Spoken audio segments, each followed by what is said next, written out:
Setelah di pas sebelumnya saya mengira kalau Enggi sudah pulih, nyatanya tidak. Enggi masihlah mengalami amnesia, cuma ingatan Enggi sedikit bertambah berkat pertemuan dengan mantannya tadi. Dan ternyata terungkap kenapa Enggi begitu buru-buru menemui Maru. Karena Enggi ingat sesuatu, yaitu salah satu ingatannya yang paling spesial di hidupnya. Dan ingatan itu di mana Enggi saat mengutarakan perasaannya kepada Maru yang tak sempat Maru jawab. Dan saat ini Enggi sedang menagih jawaban tersebut kepada Maru. Betapa senangnya Enggi saat Maru mengatakan kalau ia bersedia menjadi kekasih Enggi. Sampai-sampai angan-angan Enggi yang dulu dirasakannya kembali dirasakan oleh Enggi yang sekarang. Seperti Enggi membicarakan hari pernikahan keduanya, terus membicarakan tentang keturunan mereka yang Enggi bayangkan pasti sangat lucu-lucu anak Maru dan Enggi nanti. Semua angan-angan tersebut Enggi utarakan kepada Maru yang saat itu hanya bisa tersenyum tanpa mampu menjawabnya. Tapi saat melihat dan mendengar antusiasnya Enggi saat membicarakan itu, mau tak mau Maru bicara. Maru sadar diri saat itu kalau orang yang terakhir kali menyakiti Enggi adalah dirinya, yang akhirnya Maru menolak menikah dengan Enggi yang sekarang. Tapi katanya bila mana Enggi sudah pulih mengingat semuanya, dan Enggi masih berharap menginginkan angannya itu bersama Maru, Maru dengan senang hati akan mengabulkan cita-cita Enggi tersebut. Setelah mendengar curhatan Enggi itu membuat Maru kepikiran. Mungkin Maru masih merasa bersalah terhadap Enggi. Dan beban pikirannya bertambah ketika teman baik Maru mengetahui kebenaran tentang kondisi Maru. Ia kecewa kepada Maru yang tak mau dioperasi. Akibat kekecewaannya tersebut, ia mengancam memberitahukan kondisi Maru itu kepada Enggi dan adiknya.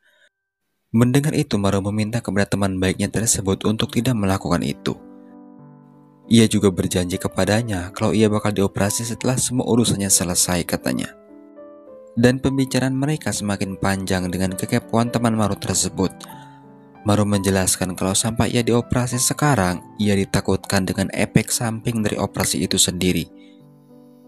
Bisa saja ia lumpuh atau paling ekstrim Maru koid, katanya.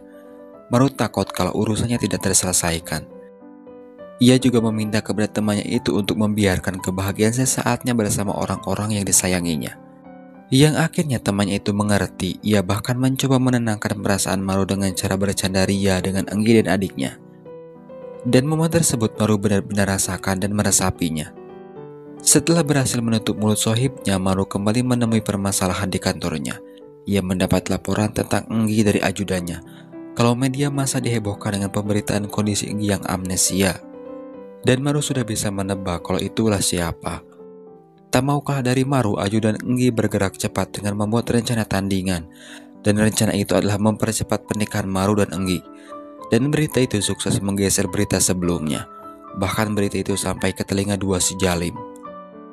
Pengacaraan menebak kalau Enggi dan Maru tersebut berniat mengunci harta warisan Enggi yang dimana dengan adanya pernikahan tersebut, semua jabatan Enggi bisa diwakilkan kepada Maru.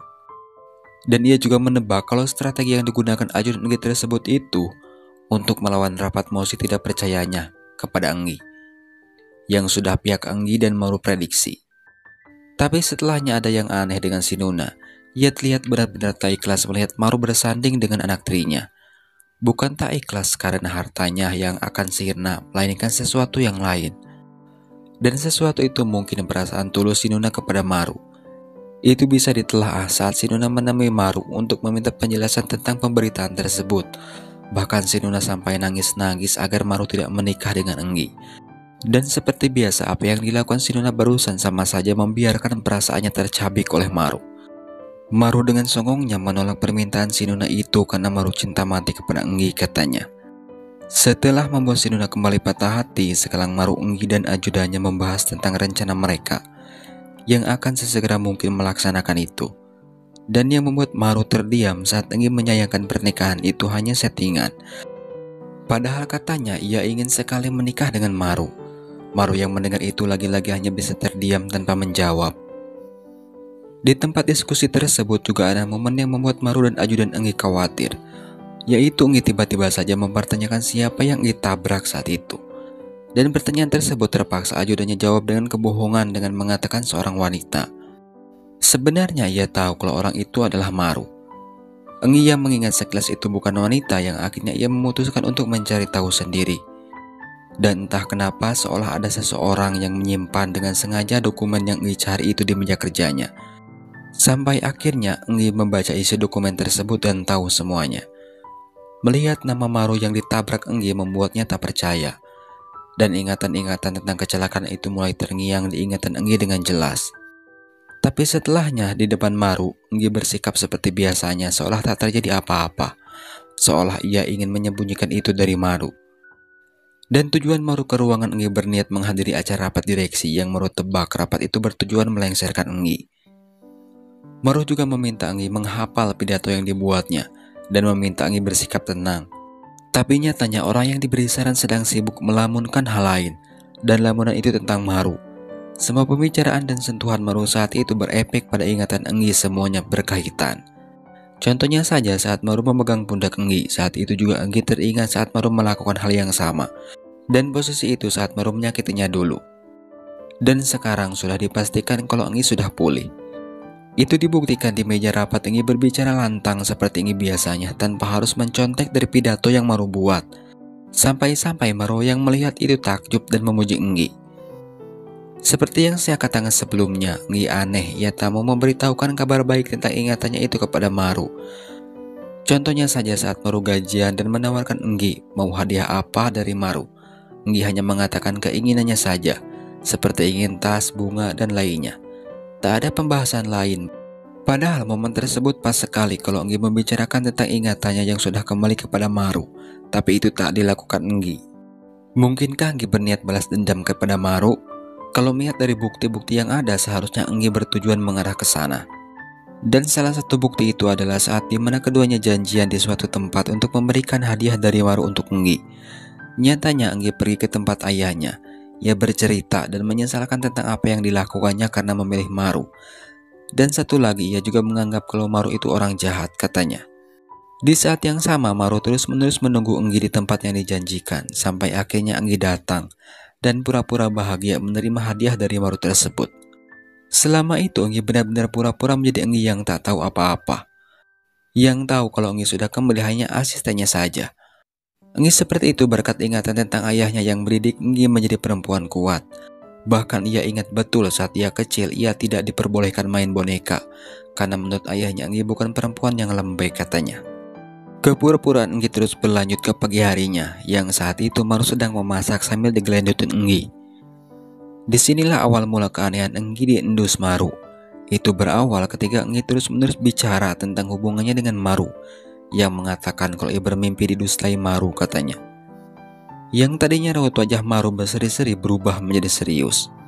Dan yang kedua, saat Maru berniat memberikan Enggi sebuah hadiah kejutan, yang saat itu Maru tanpa sengaja melihat gulungan kertas di lantai kamar Enggi. Dan setelah membaca isi dari kertas tersebut, sukses membuat Maru mematung. Diperparah dengan ingatan Maru yang tanpa sengaja melihat dokumen tentang kecelakaan itu di ruangan Enggi. Disitulah Maru menyimpulkan kalau Enggi sudah kembali. Sedangkan Enggi ditemui ajudannya dengan tujuan memberikan undangan pernikahan palsu Enggi dan Maru yang pernah direncanakannya dulu. Asistennya yang tahu itu meyakinkan Enggi kalau Enggi tidak benar-benar menikah dengan Maru, kan, katanya. Dan tahu jawaban yang diucapkan Enggi menjawab kalau itu tak akan pernah terjadi, katanya, sambil berekspresi menyimpan kemarahan. Tapi setelahnya Enggi kembali berakting saat ia menghubungi Maru untuk membahas undangan pernikahan keduanya itu. Enggi bicara dengan Maru seperti tak terjadi apa-apa. Bahkan Enggi tak segan untuk bersikap manja kepada Maru. Tapi sekali lagi Maru tidak sedodol itu, wahai Enggi. Maru tahu semuanya. Ia juga tahu kalau Enggi sedang berdrama. Cuma satu yang membuat Maru bertanya-tanya, tujuan Enggi seperti itu untuk apa? Drama dari seorang Enggi terus berlanjut. Untuk kali ini yang jadi korbannya adalah ibu tirinya sendiri. Enggi mendadak ramah terhadapnya. Bahkan Enggi dengan teganya meminta si Nuna menjadi budak untuk acara pernikahannya dengan Maru. Seperti menemani Enggi mencari gaun pengantin dan lainnya. Dan bisa ditebak ekspresi si Nuna saat itu seperti apa. Si Nuna sukses menahan sakit hatinya saat melihat orang yang disukainya memamerkan gaun pernikahan di depan matanya. Mendapatkan perlakuan seperti itu, si Nuna tak tinggal diam. Ia protes kepada Maru. Bahkan ia menuduh Maru sengaja melakukan itu supaya si Nuna cemburu, katanya. Tapi pernyataan tersebut dibantah Maru. Setelah ribut dengan si Nuna, Maru kembali temui Enggi dengan dramanya. dan Maru tak segan meladani drama Enggi tersebut. Dan seperti biasa, Enggi membicarakan pernikahan keduanya seolah ia bahagia. Maru yang mendengar racauan Enggi tersebut hanya berkata dalam hatinya bohong katanya. Tapi dalam perkataannya Maru meladeni Enggi dengan perkataan yang sama, sehingga Maru juga terlihat bahagia saat mengucapkan itu. Enggi yang mengira Maru bahagia membuat ekspresinya berubah terlihat marah. Apa yang dipikirkan Maru saat ini? Ia tahu kepura-puraan Enggi tersebut, tapi ia malah bertahan dan meladeni Enggi dengan cara yang sama.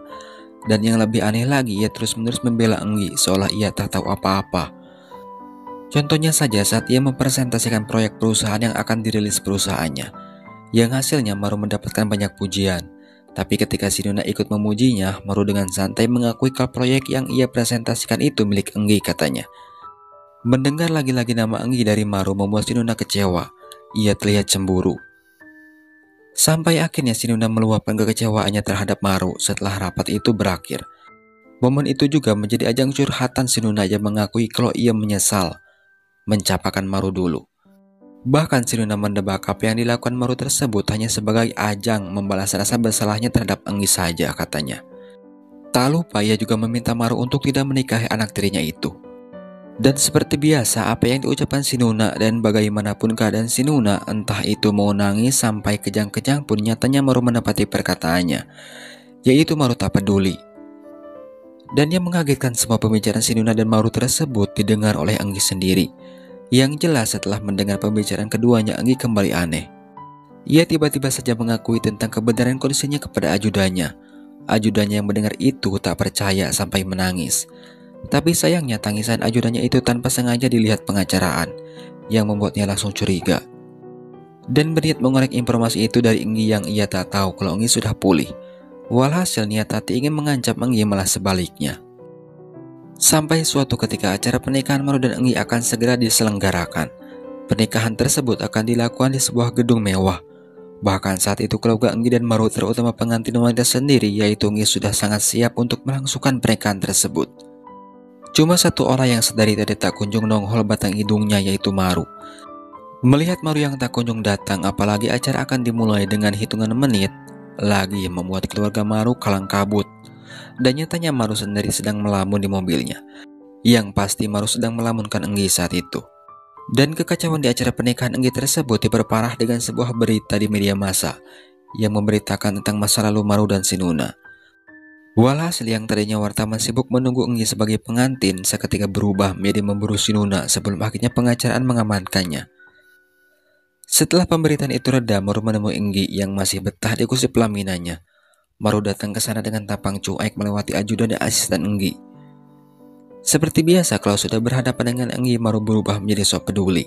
Itu dibuktikan ia memakaikan Enggi jasnya. Sebelum akhirnya Maru meminta Enggi berbicara. Dan Maru membawa Enggi ke suatu tempat yang hanya ada mereka berdua. Sebelum pembicaraan itu dimulai, ekspresi Maru berubah seram sambil mempertanyakan pertanyaan yang memojokkan Enggi. Salah satunya Maru bertanya tentang pilihan Enggi yang memilih membongkar masa lalu Maru. Mendengar perkataan Maru tersebut, bisa dipastikan Enggi sendirilah yang membuat kegemparan di media massa tadi. Maru juga mengakui kalau ia sudah mengetahui Enggi yang sudah pulih. Mendengar hal tersebut membuat Enggi merasa bodoh sendiri. Bagaimana tidak Enggi mencoba ngadalai Maru, padahal Maru sendiri ia sudah tahu kalau ia dikadalin. Satu lagi perkataan pamungkas dari Maru untuk Enggi. Ia mengecam keras cara Enggi balas dendam yang melibatkan Enggi sendiri. Maru hanya meminta Enggi untuk fokus balas dendam kepada Maru dan si Nuna saja katanya. Mendengar nada tinggi dari Maru tersebut membuat Enggi bereaksi. Setelah dibentak-bentak Enggi barusan membuat Maru terdiam sambil sesekali mengingat kebersamaan ia dan Enggi yang begitu manis untuk dikenang. Nyatanya bukan hanya kenangan manis yang mampir di pikiran Maru. Ingatan-ingatan yang membuat Maru depresi pun tak ketinggalan. Itu terjadi saat Maru makan, lagi-lagi Enggi yang diingat Maru. Ia ingat saat Enggi mengancamnya. Setelah semua ingatan itu menghantui Maru, Maru kembali jadi aneh. Ia menemui si Nuna dan membicarakan tujuan sebenarnya. Dan tujuan Maru dari dulu sampai sekarang tidak berubah, yaitu berniat membawa si Nuna kembali bersama Maru katanya. Awalnya si Nuna tak percaya, tapi Maru meyakinkan dengan bukti kehancuran pernikahannya kemarin. Ia mengaku kalau itu ulahnya. Mendengar hal tersebut membuat si Nuna kaget. Ia seolah diberi harapan oleh Maru. Dan setelah si Nuna dibuat melayang oleh Maru, tiba pada pertanyaan si Nuna mengenai perasaannya terhadap Enggi. Maru menjawab pertanyaan si Nuna tersebut dengan kalem. Ia hanya menebus kesalahannya saja, katanya. Sampai suatu perkataan Maru yang membuat Enggi sadar kalau Maru hanya berniat menjauhkan dirinya dengan Enggi saja. Ya, karena Maru sadar satu-satunya ancaman buat Enggi adalah si Nuna, yang jelas Maru melakukan itu lagi-lagi untuk melindungi Enggi. Pemahaman tersebut diperjelas dengan sikap Maru yang kembali berubah. Ia kembali jadi tukang bengong sambil membayangkan foto Enggi dan dirinya yang Maru pandang. Situasi yang sama pun terjadi pada Enggi. Ia terlihat menyesal setelah berbagai ancamannya diarahkan kepada Maru. Enggi benar-benar depresi. Saking depresinya ia mandi sampai-sampai pakai gaun pengantin, diselingi sesi curhat dengan ajudannya. Ia curhat tentang perasaannya kepada Maru. Enggi menganggap kalau Maru hanya kasihan kepada Enggi saja, tak lebih dari itu. Enggi juga mengakui perasaannya yang benar-benar mencintai Maru. Tapi di satu sisi ia juga marah terhadap Maru. Dia menganggap Maru dalang di balik kepergian ayahnya. Dan yang membuat tangisan Enggi semakin deras ketika ia tak bisa membenci Maru, katanya. Ia juga meminta solusinya sama ajudannya, yang juga hanya bisa mewek mendengar tuanya seperti itu. Yang akhirnya beliau menemui Maru. Ia heran melihat Maru yang tak banyak tanya soal Enggi. Emangnya Maru tak penasaran, katanya. Mendengar itu Maru hanya bisa pede kalau Enggi sedang bahagia-bahagianya selepas dari Maru. Maru tak tahu saja kalau kondisi Enggi 11-12 dengan kondisi Maru saat ini. Yang kebetulan saat ini Maru sedang melanjutkan lamunannya sambil buka tutup teleponnya melihat histori panggilan dari Enggi. Dan tak lama dari itu sebuah panggilan dari nomor tak dikenal muncul. Bukan itu saja, orang itu juga tak menjawab pertanyaan Maru sampai akhirnya Maru sadar kalau itu adalah Enggi. Setelah mendengar latar musik dari kamar yang menghubunginya tersebut, yang akhirnya mereka berdua hanya bisa mengungkapkan kekepoan keduanya dengan bertanya di dalam hati masing-masing, karena keduanya terlalu jaim untuk saling berbicara. Walaupun begitu, berkat telepon bisu tersebut sedikit bisa mengobati kerinduan di keduanya. Setelahnya Maru kembali ditemui si Nuna yang sedang mabuk di rumahnya. Ia terus-menerus mendengar racauan si Nuna tentang penyesalannya terhadap Maru. Dan dengan adanya si Nuna tersebut menjadi jalan untuk Maru bisa bertemu dengan Enggi. Itu terjadi saat Maru mengantarkan si Nuna pulang. Yang mau tak mau Maru harus melihat Enggi dengan tampang tak suka saat dia mengantarkan si Nuna ke rumahnya. Dan momen itu juga dimanfaatkan betul oleh Maru untuk mengobati kerinduannya terhadap Enggi.